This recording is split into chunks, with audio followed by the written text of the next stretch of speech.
Usually we always have the silence period while we wait for everyone to roll in. So this is normal.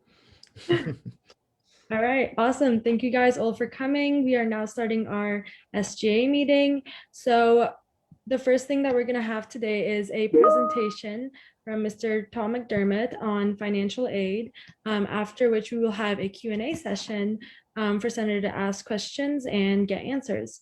So yes, Tom, take it away. Sure, thank you. Hello, everyone. My name is Tom McDermott, for those of you who I've not met, and I'm the Assistant Vice Provost for Financial Aid. And I just want to thank all of you, as well as Carolyn Harris and Dean Ruzicka, for inviting me to speak at the meeting tonight. I know that this has been a difficult year for all of you and for your families, and really appreciate the opportunity to answer your questions about something that is very near and dear to me, and obviously to students as well, financial aid. And I really hope after tonight that you guys will all leave with a better understanding of how aid works, and maybe be in a position of helping to guide a student and connect them to resources who you encounter who may have questions. So Carolyn was kind enough to forward the list of questions that were compiled for me. And I want to make sure that I cover them all. But I wanted to start off just by, maybe providing you with some additional context and setting the scene for, this extraordinary year for financial aid. And I think some of the story can really be seen in the numbers. And so I promise not to spend a lot of time on this, but I thought it would be helpful for you all to hear that. So in the year before the pandemic, we received a total of 500 appeals from students for new and increased assistance. In the current school year that we're in, we've already year to date received 2,500 appeals, about a 400% increase, and we're only halfway through the year. So, so that is a huge amount of additional work for the staff who are gladly doing it. It's part of our mission. It's what we do. But nonetheless, it adds additional time and effort to almost everything that we do. Our response time for financial aid appeals is typically 7 to 10 business days. It can be longer when we need additional documentation from students, and that is often the case. I know this is one of the questions that was asked, but I thought it would be helpful to just share this at the onset. We only deny about 12% of the appeals that we receive. So really any request that is reasonable, that is accompanied by documentation, is generally approved by our office. But the process can be somewhat onerous in that, we have to adhere to federal guidelines and audit guidelines. And so we can't just issue funds without actually having documentation to support student requests. And that often complicates and can prolong the process. About 20% of our appeals are what I call abandoned by students, meaning that they get initiated, and then we reach out to the student and ask for additional documentation that never materializes. We reach out to the student several times and ask for follow-up. Sometimes we hear back, I don't want to pursue the appeal, but sometimes we don't hear anything at all. And so eventually those cases or those requests get closed by the office. We've been getting about 1,200 phone calls per month, and our answer rate for our phone calls is about 85% for the majority of this year.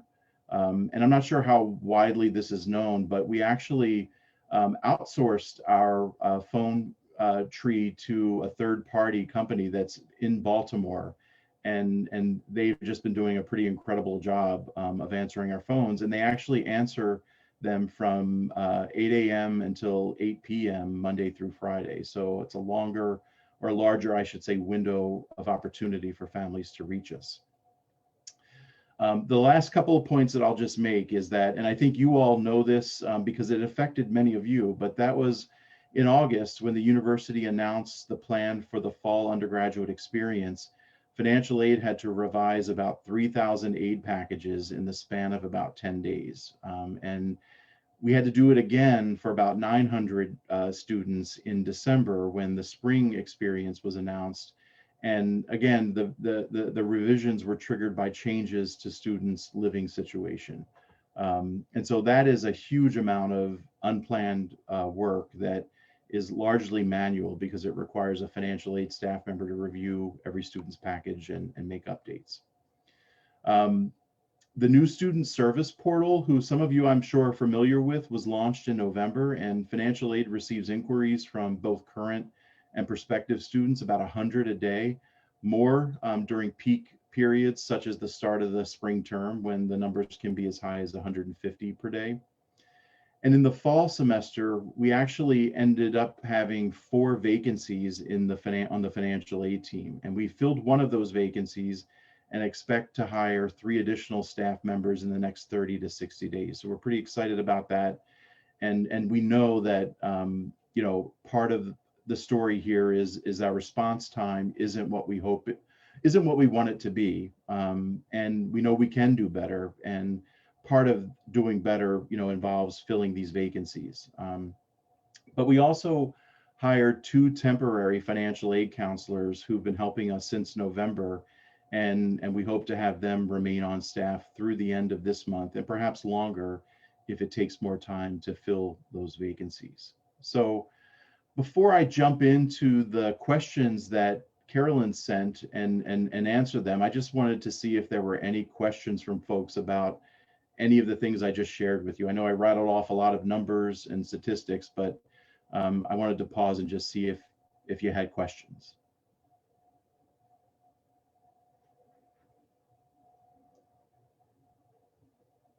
If anyone has a question, you can go to the reactions tab and just raise hand.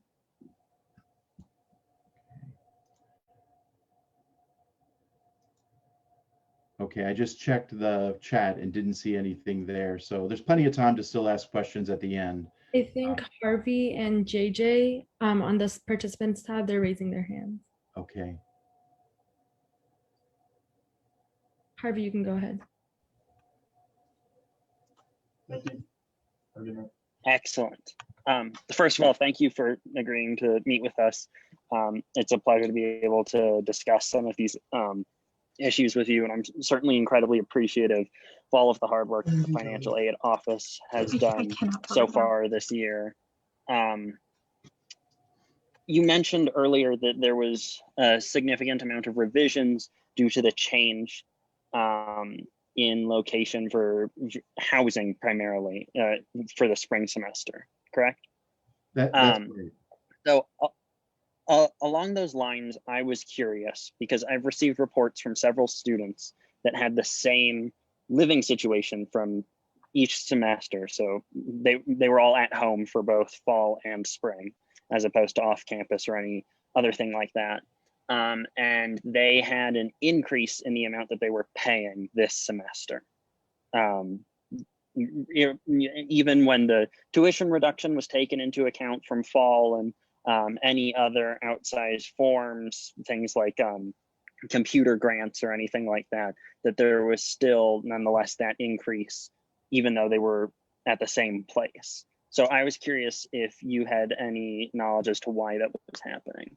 Sure. So because it was broad enough that I received multiple notes about it.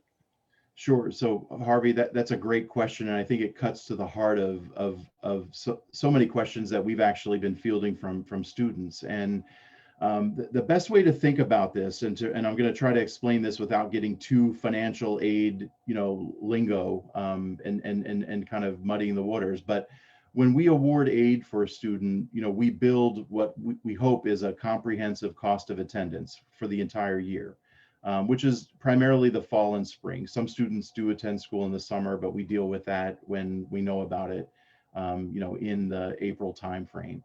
When we revised packages in the fall, when the majority of freshmen were living at home and a significant number of upperclassmen as well, we updated their fall cost of attendance to reflect the live at home adjustment and the lower tuition.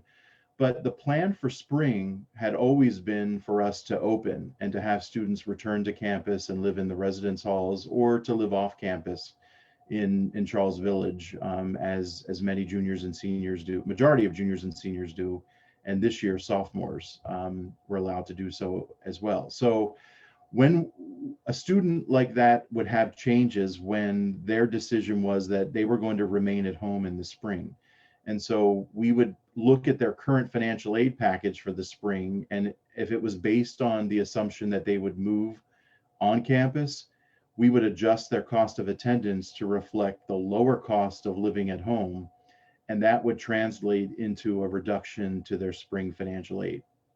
So the amount that families are asked to pay, what we calculate in our financial aid need analysis, doesn't change. That the expected family contribution, was the same in the fall as it was in the spring. What changed is the cost of attendance, and when you subtract family contribution from a lower cost, it results in less financial aid. So I'll venture a guess that the students you were hearing from said that they got a revised financial aid package. They were one of the 900 students and saw their financial aid reduced for the spring term.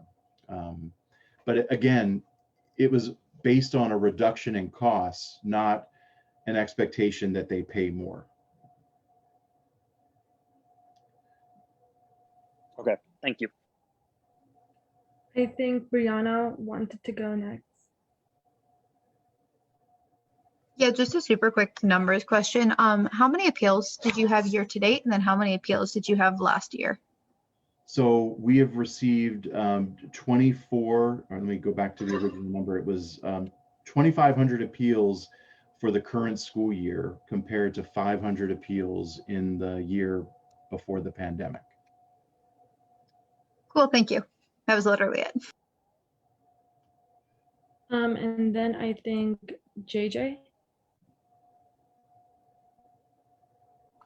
Yeah, hello, thanks for coming and talking to us. I have a couple of questions actually that kind of go hand in hand.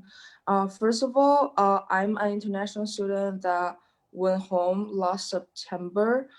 And the biggest motivation for me to decide to go home was that Hopkins helped me kind of take care of my rent situation because I have already signed the lease for the whole year as fall semester started. I was lucky because the spring semester I was able to find another renter to sublease my apartment, but I would bet that my situation is not uncommon and that the rent issue needs to the rent issue would extend to a spring semester as well. But my financial aid advisor was not responsive in the subsequent emails I sent regarding the rent aid for spring semester before I was able to sublet my apartment. So I was wondering that if the financial aid, such as the rent help, would be extended to spring semester, because most of us have the lease we sign is for the whole year, and the financial situation would not just go away after the fall semester. And that's number one. Number two is for international students, is there a policy in place, like a system for us to like review which kind of financial aid we are qualified for? Because I did have a couple students come up to me and question about such things. Thank you. Sure. So thank you. So another great question. So in the fall, we had spent about $1.2 million in helping students either break a lease so that they could live at home or to maintain a lease for the fall term and also live at home, knowing that some students may want to come back and may have been thinking, I want to keep paying the lease because I don't want to have to find a new place to live, but I'd feel safer living at home. And so, we spent $1.2 million through the end of fall to help students who are in that situation. And we've continued to do that for the spring for any student who submitted an appeal. And so you wouldn't be able to accomplish that by just sending an email. You would have had to have submitted an appeal, kind of outlining what was going on and why you needed help for the spring. But any student who did that, we've helped. And in fact, we're up to about a little over 1.5 million in total aid to help students with leases, and about 450 students we've been able to help. And we'll continue to do that for any student that reaches out to us. The second part of your question, I think, had to do with international students who are maybe wanting to talk about what are their options for financial aid. And so,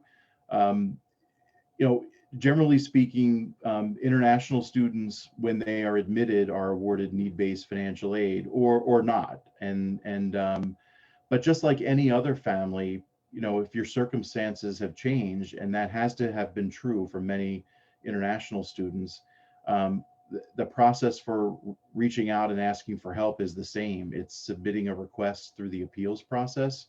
And international students cannot fill out the FAFSA, but we do have the CSS profile, the international student profile. And we ask that international students fill that form out if they've not filled it out before, so that we can have a better sense of what their family circumstances are. But that's a long-winded answer, but the short answer is that there is help available for international students who, find themselves facing financial uncertainty, or whose families are coping with the same. Thank you, Mr. McDermott. We can continue on with the rest of the Q&A presentation you have set up, and then time permitting, we can take questions afterwards from the senators. Suba and Will, I'll put you guys on top of the speakers list for when we take questions again. Okay. So the first question, had multiple dimensions to it, but the high level question was, why are people not responding? And by people, that meant financial aid. Students are reaching out to us, and they're not hearing back from their counselors as quickly as we would like. And so, part of the story here is the extraordinary volume. Our response times for general inquiries is typically 3 to 5 business days. Since November, the average response rate has been about 9 days, which is almost double what we'd like our service levels to be. And quite honestly, there's been some unevenness in response times based on specific financial aid advisors. And we have a new director of financial aid that we hired in January. Her name is Allison Rabel. And I hope that all of you will have an opportunity to meet with her at some point in the future. I know she's interested in meeting you. She comes to us from Duke University and has over 30 years of financial aid experience. And so she is working very hard with the counseling team to develop and implement strategies to improve our response rates. And in fact, I think we've already started to see some changes just in the 1 month, or a little over a month, that she's been here, with some of the changes that she's implemented. Part of the story also is that we went into the spring semester with 4 vacancies. We filled 1, and we have 3 others that we need to fill, and we're hoping to be able to get staff in those positions within the next 30 to 60 days, and that will really help unpack some of the caseloads, and help us really be able to get back, I think, closer to what those response times should be and what we would like them to be. The part 2 of that question was, what is the best way to get in touch with financial aid given the occasional difficulties in getting a timely response? And my advice is really a couple of options. The first is that if you have something urgent going on, you should call our office. We have a call center that is staffed to answer calls from 8 a.m. until 8 p.m. Monday through Friday. If they can help you, they will. If they can't, they will go ahead and create a request to escalate your request to a financial aid advisor for a response. If you don't call or just don't have the time or inclination to make a phone call, you can also use the drop-in Zoom hours that we have available to students. This is relatively new. We swapped out our individual appointment setting tool for drop-in Zoom hours. And the reason that we did that was for a couple of reasons, really. One is that the online appointment system was getting a bit cumbersome to manage. It wasn't well used by students, and it wasn't super flexible, particularly if a staff member couldn't be present and had an appointment booked. And so with the drop-in Zoom hours, we have a guaranteed number of financial aid staff who are monitoring that channel in the waiting rooms and will work with any student that clicks on the link, during the times that service is available. The last piece that I'll mention is that, we have, along with billing and registration, implemented a new student service portal. And the idea is that email is terribly inefficient, particularly when you're sending emails to those generic office accounts like finaid@jhu.edu. And so the new service portal basically captures the same information that we would over email, but we actually get students and parents, quite honestly, who fill it out to provide additional details. And what that does is it helps us make sure that those requests are getting assigned to the staff members who are probably best suited to answer those questions. And it also gives us incredible visibility into the nature of what the requests that are coming in are. And our hope is to glean really good data from that will help shape some of our additional communications, some of the programming that we're going to be doing to help support students, in the next year. The third item was, what is the office doing to reduce response time from the office? And so again, this is where there's a multi-tiered strategy. The call center, the Zoom drop-in hours, the case management system, as well as we're just internally redeploying staff and reshuffling our various work streams so that we can spend more attention on the requests that are coming in from students and the appeals, and balance some of the other work using some other different strategies, which includes hiring temporary help and keeping those folks on for as long as we feel like we need to have them on until we get our service levels back to where we want them to be. Before I move on to the next category of questions, I just wanted to see if there were any questions there, or is the preference for me to just kind of keep going and then maybe just take questions at the end? I think taking questions at the end would be. Okay, perfect. So I think a number of you have noticed that the Aid Office website has undergone some changes, specifically the contact page. And again, really the nature of those changes that we wanted to encourage students to submit requests through the service portal as opposed to sending emails to individual staff members. Because if you send an email to a financial aid advisor and that person is out or they're incredibly behind, there's not enough visibility into that, because we can't actually see that individual's personal email account. But if that person is starting to fall behind with requests that are coming in through the service portal, we can very easily see that and redeploy staff to eliminated the personal email addresses of the financial aid advisors.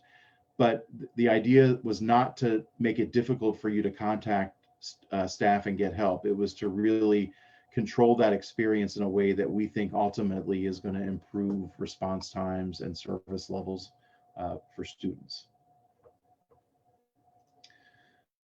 The next question was, what happens to students who are suspended from housing or dining and their aid? And so this is a great question, and I know this is probably top of mind for a number of you who have peers who have had to deal with this very scenario. And so if a student is in this situation, the answer really depends on where they're going to live after they are asked to leave housing. And if the answer is they're going to live off campus in Charles Village in an apartment, then their financial aid package for the spring would be updated and adjusted to reflect off-campus living.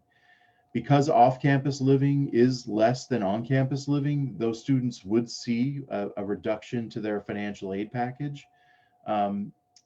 If a student is going to live at home, for example, if it's a freshman and freshmen are not permitted to live off campus, and so if they're going to be living at home with relatives, it's a much more dramatic impact to their financial aid award for the spring. So their on-campus living expenses would be completely eliminated and refunded. And then there would be a live at home allowance added to their cost of attendance, and their financial aid package would be adjusted to reflect that live at home allowance.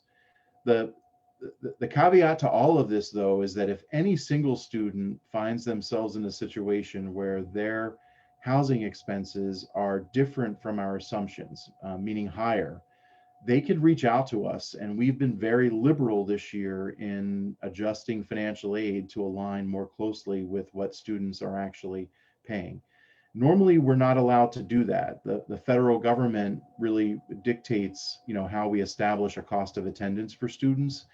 And specific to living situations, we're not permitted to basically say, well, you've elected to live in a place that costs $4,000 more than our assumption, so we're going to, increase your aid to reflect that.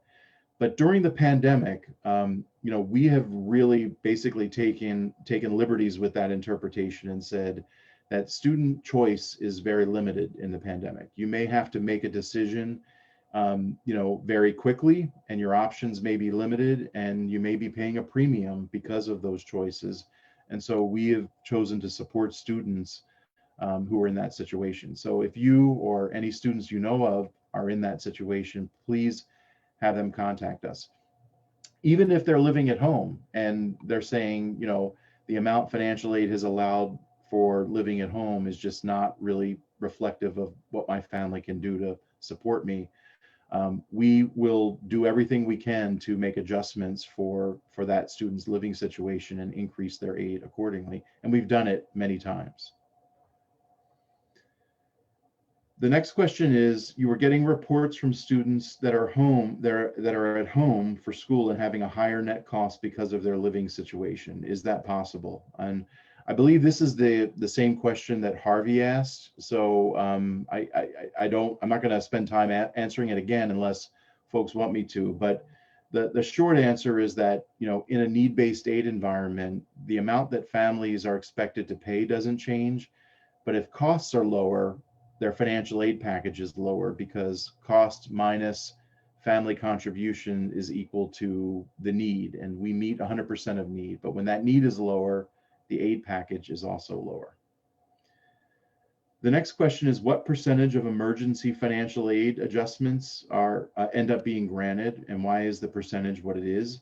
So as I mentioned earlier, only 12% of our appeals are denied. About 20% are in that abandoned category. And so the net result is about 68% of the appeals that we receive do result in additional aid for students. How much money has the financial aid office spent on aid this year, and how much money is left in the financial aid pot? How might it be possible to increase that amount of money? So this year, financial aid is on track to spend about $140 million in grants aid to students.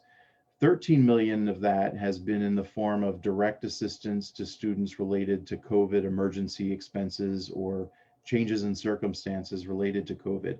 And that aid has impacted about 2,500 students. So almost half of the undergraduate body has received some type of COVID assistance.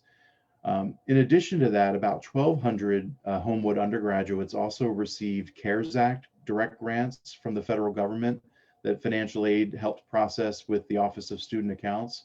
And those grants we began to award them in July of last year, and we're still spending down those funds because not all students have accepted them. And there will very likely be another round of grants to students this semester based on the additional relief packages that have been passed. But to answer the bigger question about, you know, how do you grow the pot and is there enough? In a need-based environment where we have a commitment to meet 100% of need, we do have a financial aid budget because that's the responsible thing to do. You try to project what those expenses are going to be over time. But the reality is that if expenses and need is higher than that, we're going to fund students, and the university has been unwavering in that commitment. And when the pandemic started last March, one of the first things that I was asked to do was to project what the increase in spending was likely to be this current school year related to the pandemic. And we did an analysis, and we looked back at the recession that happened in 2008 or began in 2008 and looked at the signaling in that data to help drive our calculation. And we projected that this year we would probably spend anywhere between $14 million and $17 million more in need-based financial aid. So we're already at about that $13 million mark, and the year is not over. You know, we're really at the halfway point. And so requests are still coming in. So I think we're on track to probably spend close to what we projected. But the reality is that if requests are higher and we need to spend more, we're going to spend more, even if that means going over the budget that we established. What financial aid or operational constraints is the financial aid office facing that are outside of their control? Well, you know, I mentioned earlier staffing, and, you know, we were, like many departments on campus, impacted by the hiring freeze. And so there were 2 positions that were vacant when the hiring freeze came down that we, you know, basically were asked to not fill until next July. But there were also 3 vacancies that occurred in the time, you know, since then, that we've been able to work with university leadership and have their support to get approval to fill them. And so the 4 positions that I mentioned earlier that we are on track to fill, and the 2 positions that we had to pause on due to the hiring freeze, you know, we've learned that we're going to be able to post those positions in July of this year. So, you know, we hope to have a full complement of staff, you know, sometime this summer. We had a conversation with Provost Kumar where he said that it may be possible for students who are not able to return to campus because of financial or health concerns to receive a decrease in their financial burden through an increase in financial aid. And the question was, has Provost Kumar asked you about this, and what are the possibilities?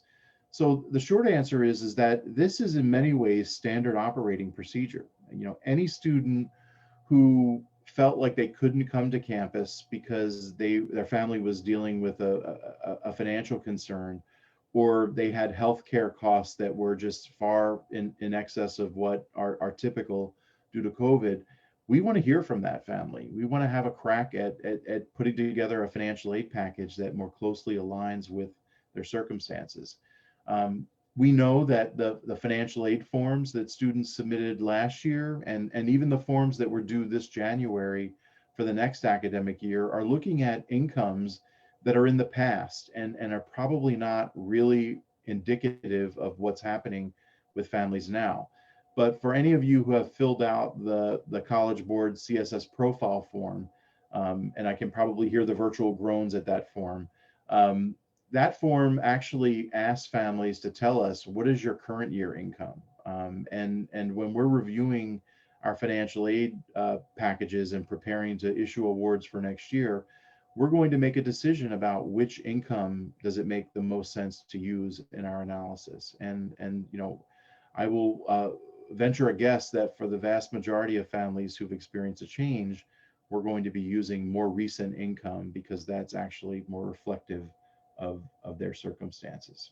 So the short answer here is that, you know, we've already had permission to help families who are in this situation, and, you know, do so on a daily basis. And you know, my advice is that if you hear of a student who is just not sure, to have them ask, to have them submit a request, and then, you know, we will take a look, and if we have more questions or need more information, we'll follow up with them. But if you never ask, you know, you're never going to really know whether or not, you know, you were eligible for these additional resources. The last question that I was tracking, actually, it's not the second to last. It was, what counts as an expense for need-based financial aid consideration? So the answer to that is really all of the elements that form your cost of attendance. And so all of the usual suspects are there: tuition and fees, room and meals, off-campus housing, books and supplies, personal expenses, travel. All of those things are what I would refer to as standard components of a cost of attendance. But financial aid also has the flexibility to add additional things to your cost of attendance. So, for example, students who've needed technology in order to be able to really participate fully in the online learning experience, we have provided numerous there have been numerous appeals and requests granted for computers and software and tablets, and we've been able to honor the vast majority of those.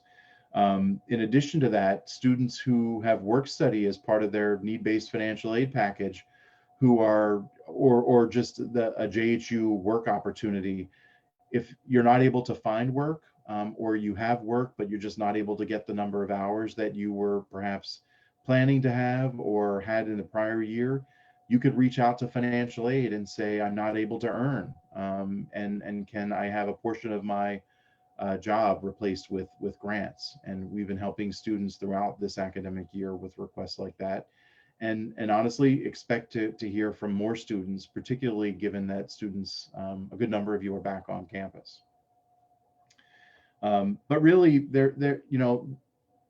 my advice to families is to not build any artificial assumptions about what we will or won't fund, and to just ask us. And if it's reasonable and there's a way that we can accommodate that request, we'll do everything we can to make that happen.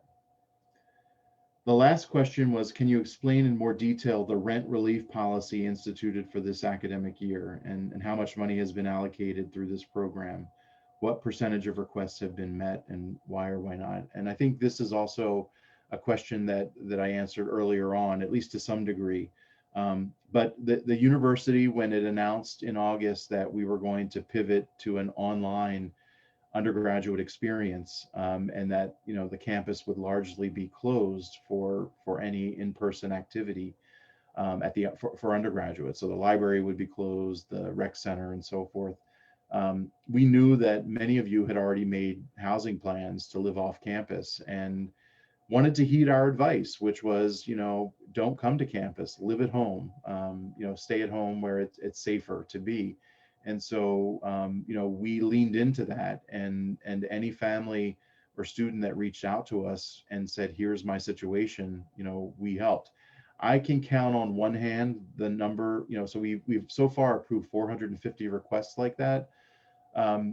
I can count on one hand the number of requests we denied. And the reason I can do that is because they were, I reached out to those families individually and basically said, the situation being that this wasn't an entitlement grant, it was still, there was a need-based component to it. And for the families that we said no to, we determined that there really just wasn't a financial need or a hardship that we were addressing.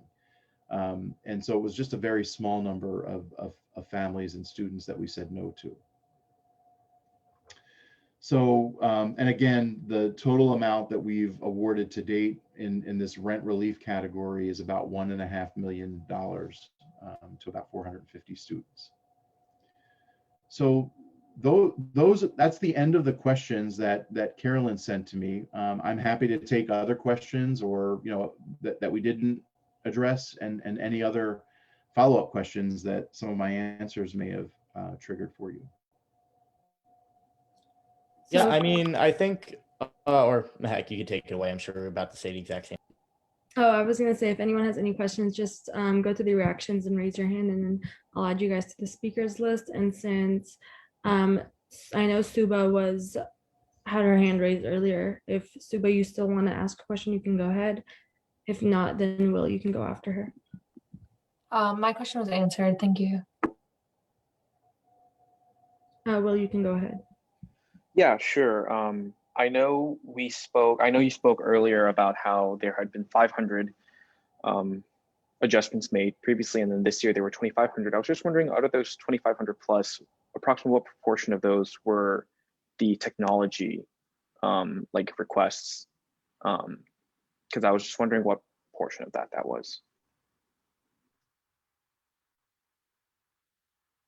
So I actually don't have that number handy to answer, but it was pretty significant. You know, we had two pathways for students to actually get computers. One was that you could actually go to the tech store and basically place an order for a device, and then we would actually use financial aid to pay the tech store, and then they would ship a device to students. But we also allowed students to submit receipts or quotes for computer purchases that they had made or planned to make, and we funded the vast majority of those too. The only reason why we would not fund a computer request would be if we had already funded a computer request in a previous year, because we're technically only able to do it once in a 4-year undergraduate experience. But there are some exceptions for students who maybe had devices that broke or were damaged, and so we were able to work through that. But the only reason that we would deny a request beyond that would have been if there just wasn't a financial component to the family's request. If it was, I'm going to need a new computer to be online, and you know, I've never applied for financial aid. I don't really need financial aid, but because we're online, like I think the cost of the computer I should get help for that. And I'm paraphrasing because no one ever expressed it exactly that way, but you know, in a small number of cases where, you know, we had to say no because, you know, we operate a need-based aid program, and if there was no financial need, then we couldn't authorize grant funds for that. Okay, thank you. Oh, and real quick, just follow up. Would you say it was more than half or less than half? If I had to guess, I'd say maybe like, you know, 20% of those requests were technology related. Okay, all right, thank you. I think Anthony Singleton is next. Hi, thank you so much for coming. And I just wanted to go back a little bit to you were talking about the website and how it was updated to where now you kind of reach out through the cases instead of specifically calling or emailing one person. And it definitely could have been my mistake that I just missed it. But I know that in my situation, I originally reached out to the person that helped me last semester. And it wasn't until I reached out to my advisor and they had told me about the updated system that I went through and entered a case. And then the response was actually really timely. So my question was there any like widespread like announcement to students that you guys were transitioning to that system?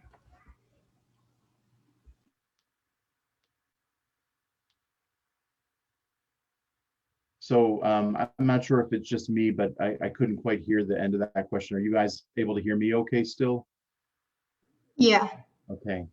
I think I'm going to guess the question was there any announcement to students about caseload advisors and the new system? And the answer is yes. And so in November, you know, there was a Hub article. There was also an email that went out to students, you know, letting them know of the new ways to contact us. So, you know, I know you guys are inundated with a lot of messages and emails, and so it's something that could have easily been missed. But we tried to make it so that even if you missed it and you went to our website, you would be able to orient quickly to how to ask for help.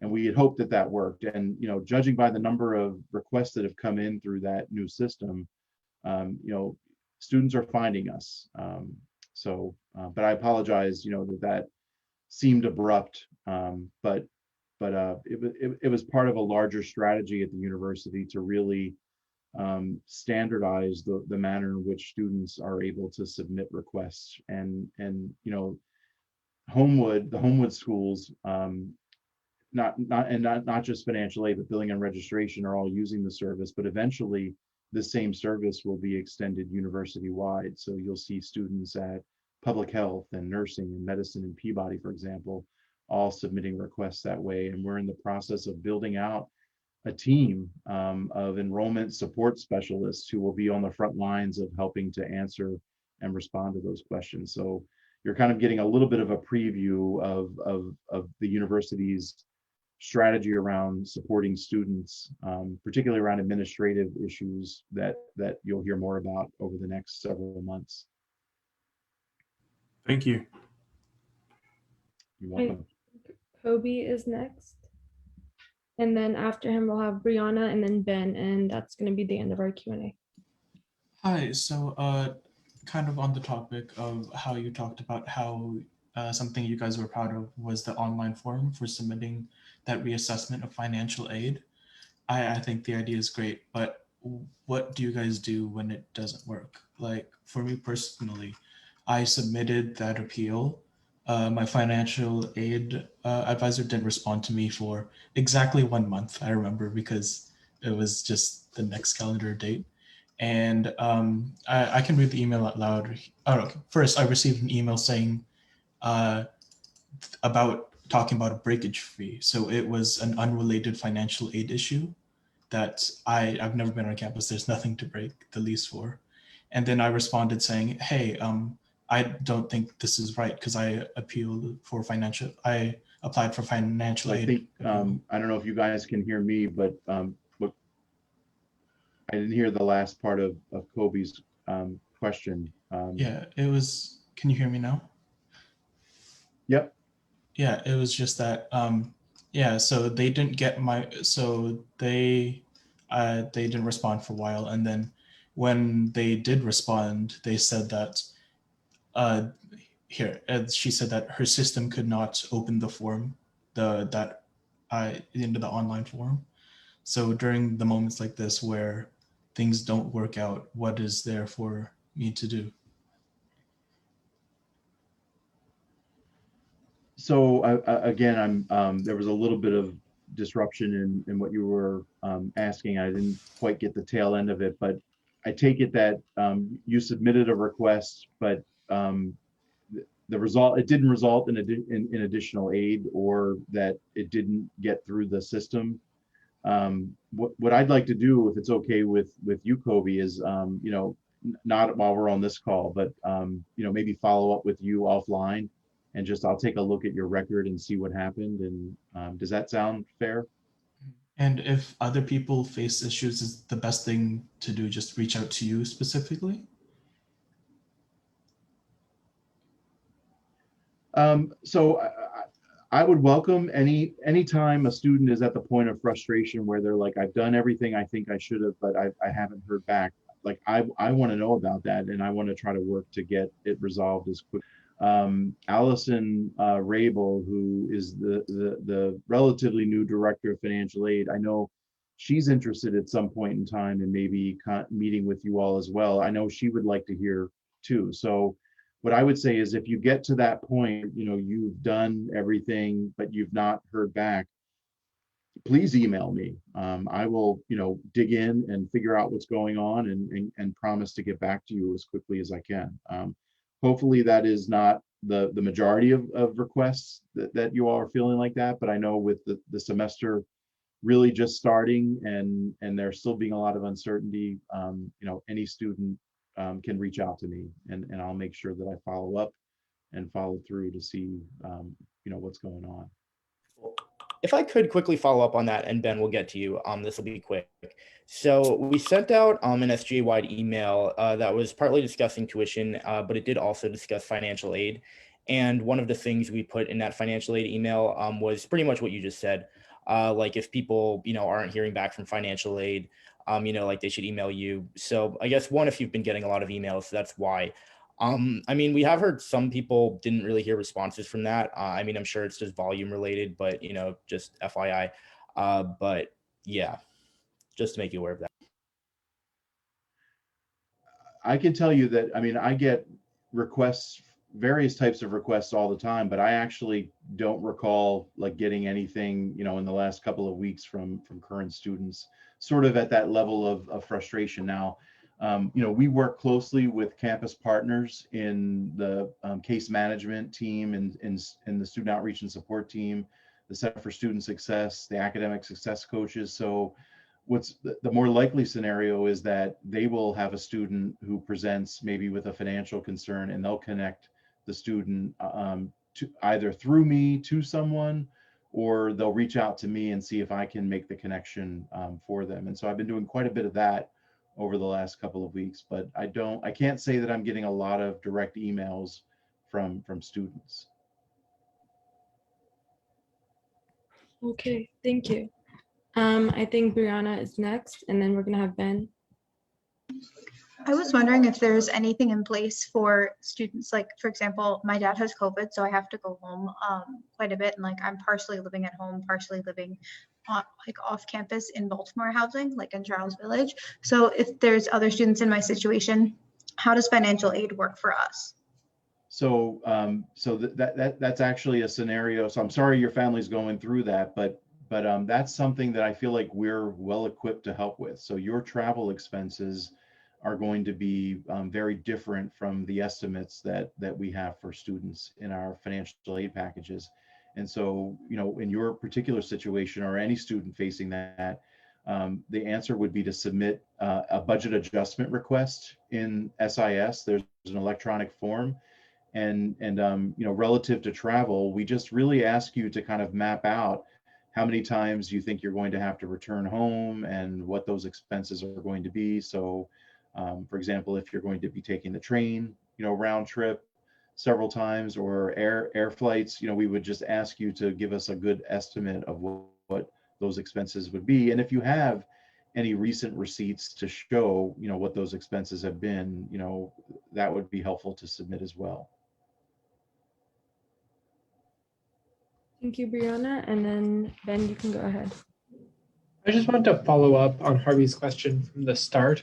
I think the question was, so students know that like living at home is cheaper. I think what caught some people by surprise is that the estimate by the financial aid office of how much cheaper it was to live at home was a bigger difference than they actually got.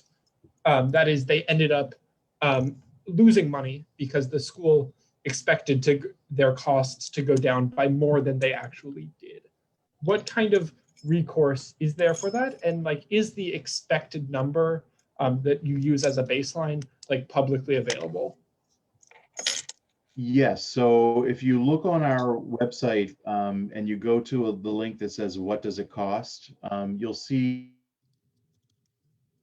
cost of attendance that vary based on a student's housing type. So there's on campus, off campus, with relatives. And so the at home with relatives budget assumes that over a 9-month academic year, on average, students will have about $665 in expenses related to housing and food. We realize that that's not a one size fits all. And so if there's a student, and there have been plenty this year, who've said to us that I can live at home, but my parents, based on their circumstances, can't afford to also, feed me, to have groceries, and they just weren't planning for that. And so we've, in those cases, increased the at-home allowance to match the off-campus living allowance for students. And so any student who reaches out to us and makes the case that, hey, my living at home expenses are not what you've assumed, and here's why, we generally take them up to the off-campus living expense, and that results in more aid. Thank you. Cool. I mean, with that, that is our last question. I mean, I just first want to thank you for one, coming here, and two, staying 25 minutes over time. You've gone definitely above and beyond what we were hoping for. So, again, like, we apologize and thank you very much for coming. And thank you, very much for staying so long. So yeah.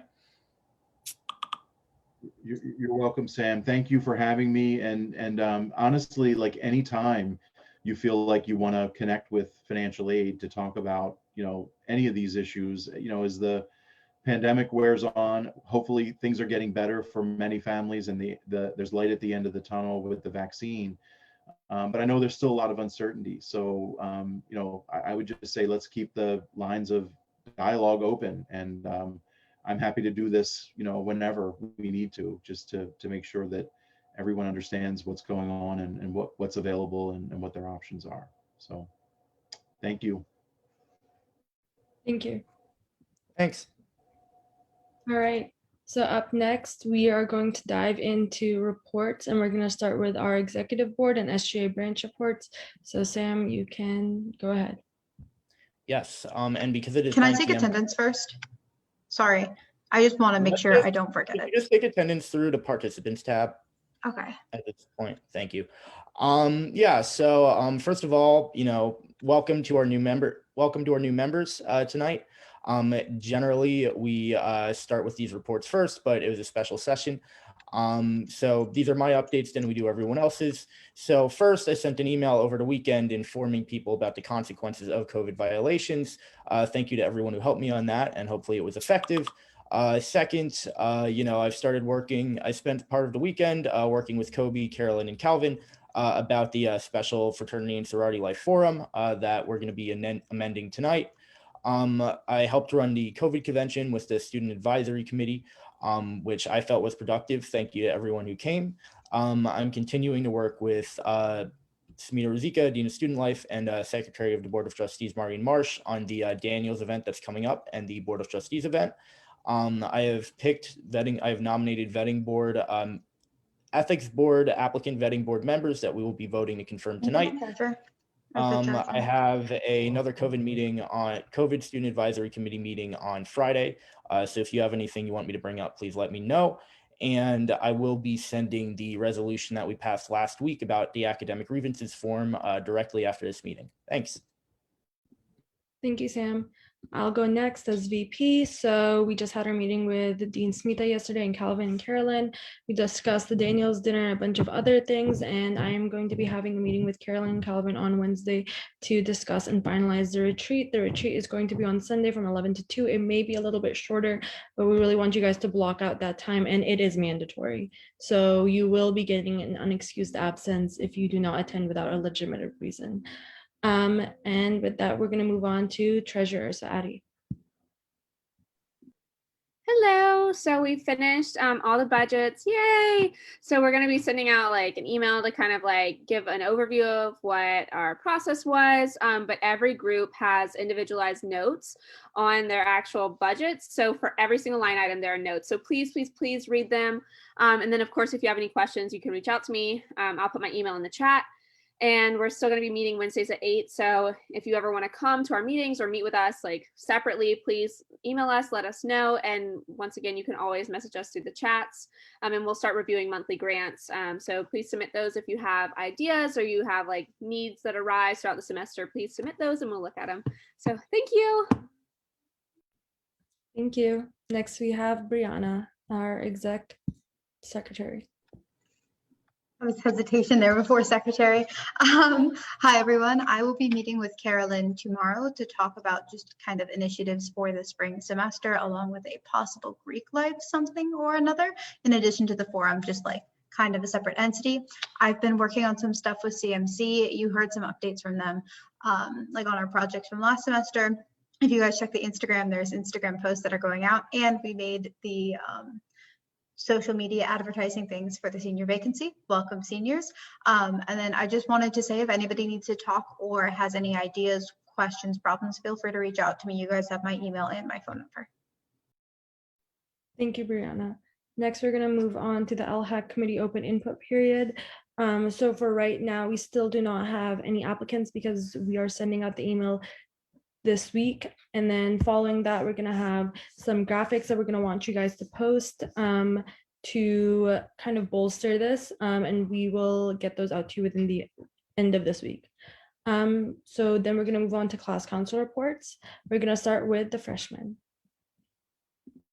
Hi, so just really quickly, we did a lot of work on event planning. We came up with a bunch of ideas and kind of restructured our meetings to take into account for our kind of unofficial event planning committee, a bunch of kids from the freshman class, and just increasing social media presence.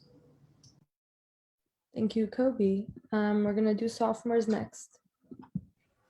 Hi, we've just been working on our Valentine's event, which will hopefully be going live tomorrow, and we'll also be having a very short meeting after GBM to discuss that. Thank you, Anthony. Juniors? Hey y'all. Pretty much everything's the same as in last week's report. Just also met with Hoper from the LDL this week, and I'm planning an event with her. So excited for that. Thank you, Nathan. And then last but not least, seniors. Yep. So the bulk of this past interview or this past weekend, we were conducting interviews and just doing deliberations for our 2 new senators. So very happy to see them here. Thank you, Will. We're going to move on to committee reports, and we're going to start with academic affairs. I know Senator Chanda and Senator Zhang aren't here, so if anyone else from the committee wants to just give the quick update.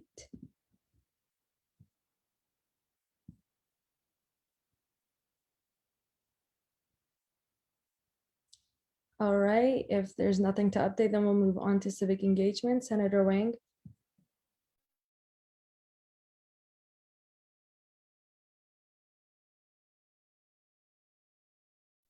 Hi, sorry. I was on mute. Yeah, so we met last week and we decided due to KDI's vacancy that we will be sticking with a one-chair system. And so hi. And then we also brainstormed a bunch of other plans for projects for the coming semester. A lot of them revolve around the Baltimore community and really engaging with them. A couple of really great ideas came out of it, including like opening up some of the Be More like intercession classes to upperclassmen, because I think orientation, the orientation office has been doing a really great job getting the newer members of our community involved and aware of the history of Baltimore. But I feel like some of the older members were never really exposed to it, and we just never were. There was not a ton of framework for us, and so allowing older members to learn a little bit more about the community would be a really great opportunity. And that's all my updates. Thank you, Grace. We're going to move on to finance. So Senator Ha. Hello. Abby basically covered everything, but we did finish we finished the spring allocation process. We're doing shipping over monthly grants, so if we didn't give you shipping, that's why.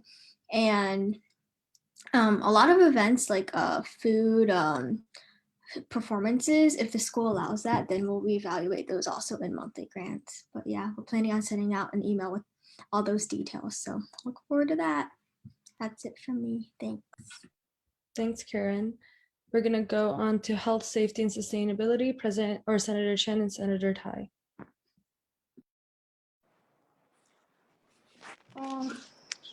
Hello. We skipped this week's meeting because it had a time conflict and with the interview for the 2 new senior class senators, as well as the critical COVID conversation that took place on Monday night. But right now we are working on a resolution that calls for mandatory contact tracing for all Hopkins associates. And we, that means all HSS members will hop on a meeting after GBM for a quick resolution workshop. Yep. And we're also working on an upcoming Kahoot event about code guidelines. And we're going to be baiting people with a Blue Jay plushie because that's what we do best. Thank you. Next, we're going to go on to internal affairs. So President Cho. Yeah, so we did not meet because we had no illustration. So go. Thank you. Next, we're going to do student organizations. Senator Kalahasti and Senator Chen. Hey everyone. So last week in meeting, we plowed through a couple more re-regs that we hadn't dealt with before. We also talked through the selectivity forms and such and started making plans for how we were going to do some liaison work and sort of not priming that rollout, but fixing a couple of issues that we had with that rollout back in the fall and sort of strengthening some of those processes as we go into the rest of the semester. So took care of those things at meeting. And Megan? And we're also going to be working on helping out new orgs, although there's no registration happening this semester. We're thinking of holding some things like coffee chats and other events, and as well as creating some guides to help out all of our orgs. Thank you. Thank you. And then we're going to do student services. President Singleton. Yeah, so we met Sunday and Tuesday, kind of just talking over some of our current projects and how like the cluster kind of affected them. And also, Angela's been working hard over the past few weeks on the age-old free printing initiative, but we actually got some sad news on Sunday. Um, well, actually, it's bittersweet. Part of it's positive. There's been a pilot program going for Fly students where they actually have free printing, and that will continue through the semester. However, in light of the current situation, they decided it's best to push back free printing to next year at the earliest. The kind of silver lining of that is since everything's set up, hopefully this time next year, it's easy to set up and it's just a process of getting it done. But yeah, no free printing this semester. All right, thank you, Anthony. We're gonna do caucus reports next, so we're gonna start with the Black Caucus, Senator Oninanya.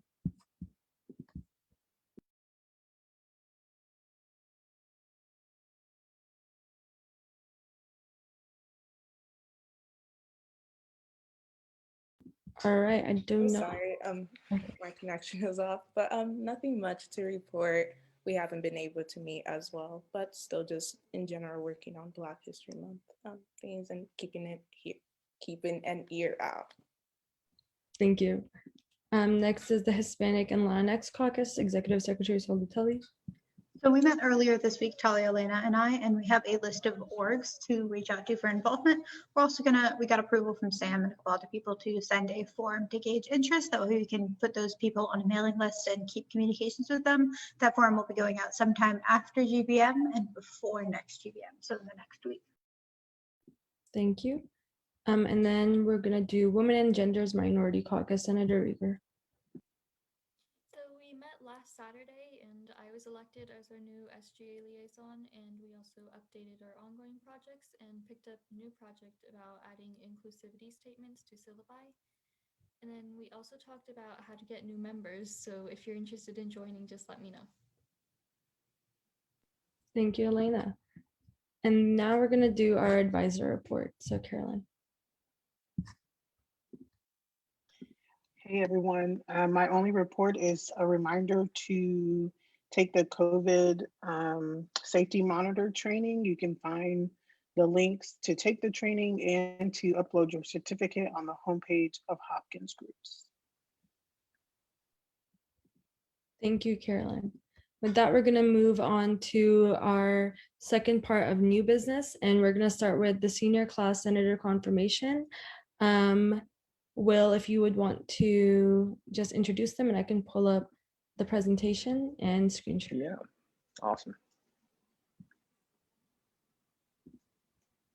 I'll just wait for you to bring up the presentation. Sorry, it's taking a Yeah, second. no, you're fine.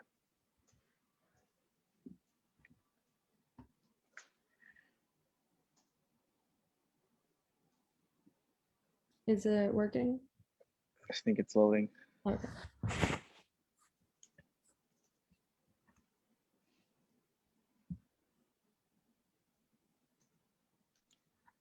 So yeah, we are super excited to welcome Elise and Anish. Elise is a medicine science and humanities major. She's part of a bunch of orgs, including Pi Beta Phi, and she's also on the MSH.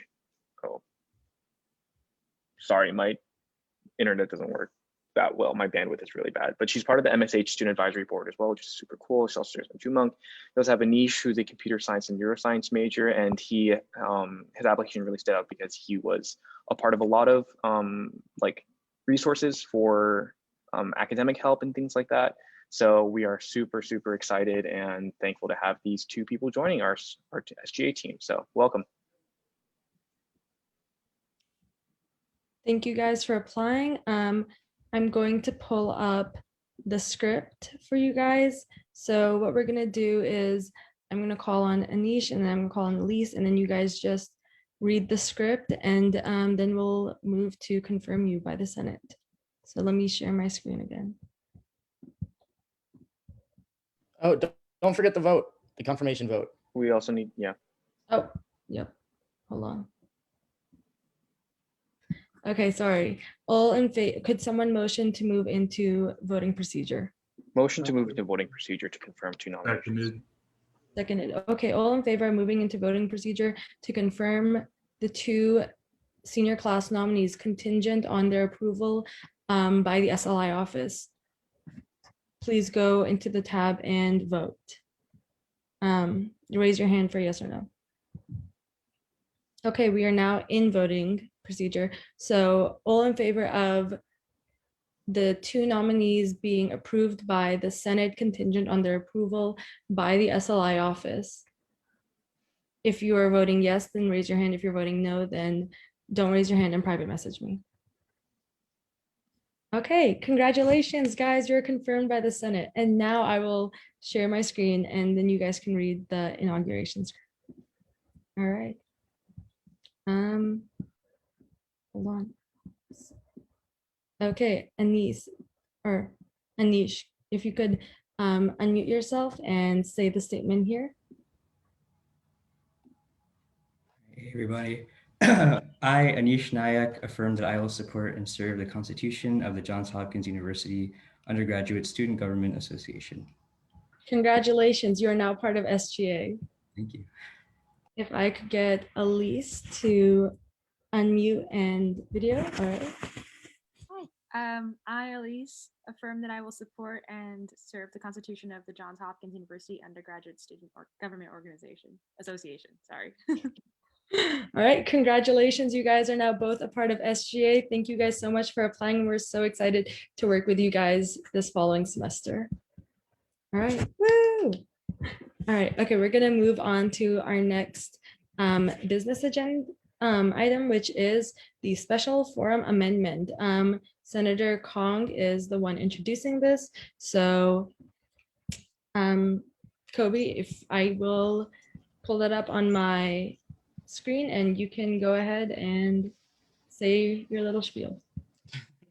Okay.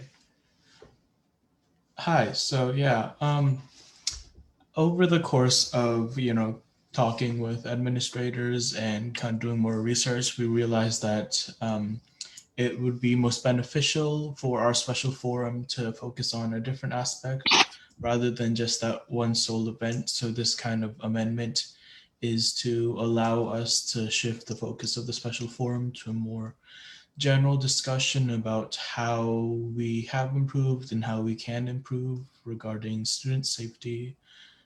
And that is about it. Yeah. We based this off of the original forum goals,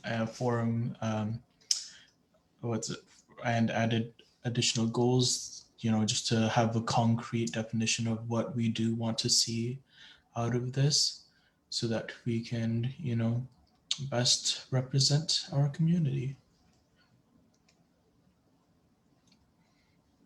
All right, thank you, Kobe. Would anyone like to make a motion for a moderate caucus or a Q&A or to move into voting procedure? You may do so now. I'll motion to move into voting procedure. Second. Seconded. Okay, all in favor of moving into voting procedure, please go to the reactions tab and raise your hand. If you're abstaining or if you are voting against, and just privately message me.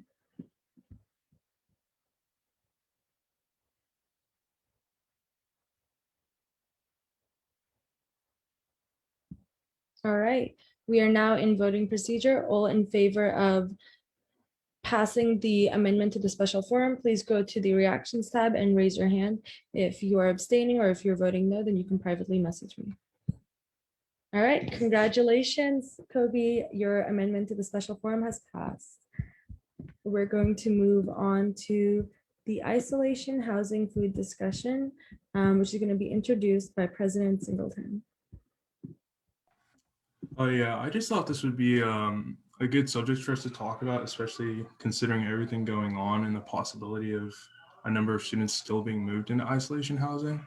And specifically whenever it comes to the food, because there's been a lot of complaints and like understandable complaints as far as like what the food actually is, the times that it's given out, and like the ability, like sometimes they don't give people a way to heat up their food.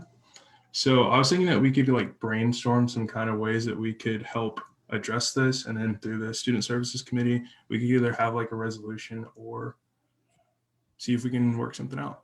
That's about it. Would anyone like to motion for a moderated caucus or a round robin or a Q&A or anything like that? You may do so now.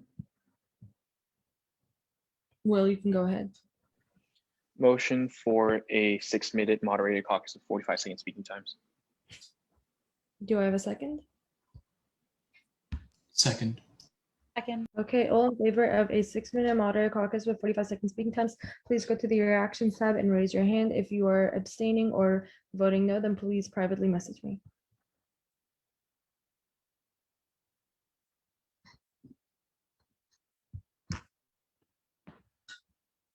All right, looks like we are in a 6-minute moderated caucus with 45-second speaking times. Will, since you are the first one who motioned it, then you can go ahead, and can everyone please lower their hand? If you raise your hand this time, I'm gonna assume that you want to be on the speakers list. So Will, go ahead. Yeah, I'll just quickly say that I think this is a really needed conversation. Obviously, a lot of schools have been receiving backlash regarding how students have been treated in isolation housing. I'm not super personally familiar with what exactly the Hopkins have been experiencing, but I am eager to hear what the other Senate members have to say about this. Stu, I see you're raising your hand. Would you like to go next? Hello, can you hear me? Yeah. So another one of my questions / comments is I've heard a range of responses. So some people like, I agree with you, Anthony, they were saying like, oh, like the food was terrible, it was whatever. And then some of the people who are recently put into isolation housing, I was talking to someone earlier and they were like, oh, it's basically like room service, I can order like whatever I want 3 times a day and it's great. So it's like, why is there such a vast range of these things, and how can we make it more even / figure out where the inequality is lying? Thank you, Suba. I think Brianna was raising her hand next, so go ahead, Brianna. Yes, so I just wanted to say that when we talked to, I believe it was Dean Smita, she said that she's been doing some stuff with the quarantine food and she would be willing to come to a GBM and talk to us about this. Somebody else didn't exactly, please correct me if I'm wrong, but I do remember that. And from what I know about the isolation housing, it is basically room service. I'm pretty sure there was like a discussion about how much the university is paying for this. I don't know about dietary restrictions, like if somebody's kosher or something like that, but from people I've talked to, they've been having good experiences in the hotel. Maybe if the isolation or quarantine housing is not in the hotel, that's where some of the different experiences are coming from. But I think it's a really good idea to have Smita come talk to us, or at least somebody from that general area. I want to echo Brianna, whatever Brianna said, she's definitely right. I think if Smita, someone from her team comes, it'll definitely help us if we have like more questions and there's like some confusion. Manur, you can go next. Oh no, I think my hand is still raised from like before. Sorry. Okay. And then you can go ahead. Yeah, largely just to echo what Brianna was saying, a lot of the disparity I'm guessing is coming because some folks are housed at the Colonnade, which is doing like really comfy food type option things. And I think the folks who are being housed in dorms or other non-hotel options are likely facing the not great experience side of this. I, for the life of me, cannot keep straight which of the isolation or quarantine housing is happening in which of those 2 locations. But regardless, I don't think that disparity should be happening. And especially if it's like folks with dietary restrictions are the ones who are disproportionately facing that brunt. I think that's also definitely a conversation for us to have. Thank you, Ananya. And then Elena, you can go ahead.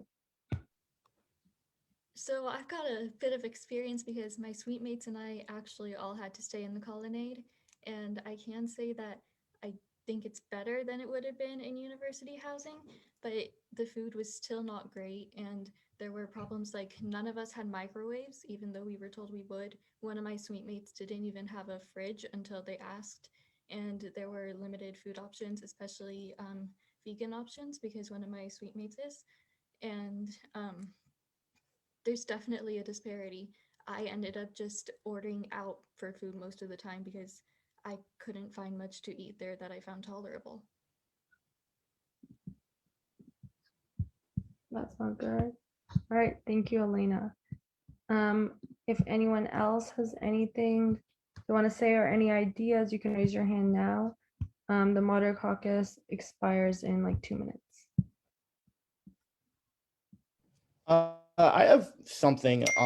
If I could actually say something quickly, then cede my time to Elena. What do you mean by like intolerable food? I mean, it just wasn't good. And then, like I said, the vegan options, there just wasn't a very big range, and of the range, most of it just wasn't very edible.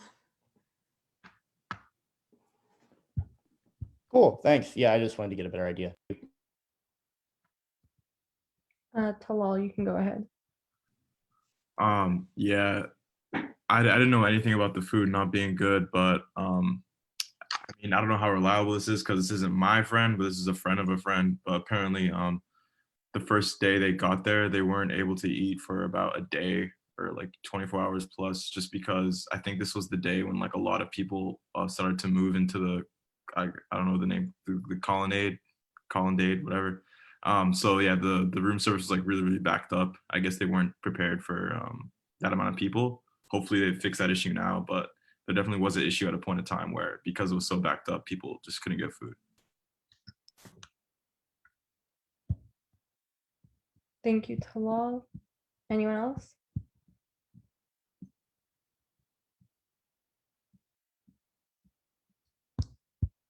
All right, there's like 20 seconds. I guess I can go. Anthony, I know you're talking about how student services could do something. Do you think maybe like your committee could meet with like the housing and dining like heads of this and talk to them about like standardizing their practices, or like in the hotels, or having people like give people the ability to choose like where they want to be like, okay, sorry, my alarm wrong. Or giving people the opportunity to choose where they want to like be put for quarantine or like isolation housing. Maybe that's something the committee could work on. And I think Carolyn put something in the chat about connecting you with the people that are working on that. So we're gonna move on to the vetting board member confirmation vote. And Sam, you are heading this. I'll pull it up on my screen and yep. Cool. Yeah. So sort of while Mehak pulls this up, I could just explain what's going on. So last week, as you know, most of you are aware, we passed the Ethics Board Vetting Board sort of approval legislation. So that sort of, established that this board actually legally exists. And it said that my role was to pick the 8 members of the Ethics Board Vetting Board and to present those to GBM this week for you all to vote to approve. So the stipulations in the bill were that I needed 2 people from academic affairs, 2 people from internal affairs, and at least 1 person from each class year. So an 8 people total. So as you can see, 1, 2, 3, 4, 5, 6, 7, 8. 2 from academic affairs, 2 from internal affairs. I did it based on interest. For the most part, pretty much everyone sort of, got what they wanted. And yeah, I mean, I'm excited to work with these great nominees to, get this done. And yeah, I hope you all vote to approve. But if you have any questions or anything, feel free to motion for that too. All right, thank you, Sam. Anyone can motion for a Q&A, a moderator caucus, or to move straight into voting procedures. So motion to move into voting procedure. Seconded. Seconded. All right, all in favor of moving into voting procedure, please go to the reactions and raise your hand. If you are abstaining or if you are voting against this, then please just privately message me. Sorry, Ananya. You can DM Sam the question, I guess. Oh, okay, it's just a question for Sam. All right, since we have the majority, we are now moving into voting procedure. All in favor of confirmation of the ethics board nominees, which were listed on the slide, please go to the reactions and raise your hand. And if you're one of the people, oh, you're one of the people voting on, I thought Sam was saying something. All right, looks like we have the majority. Congrats to everyone who was nominated. You have just been confirmed to be on the ethics board vetting, the ethics board vetting board. Yeah. All right, thank you guys.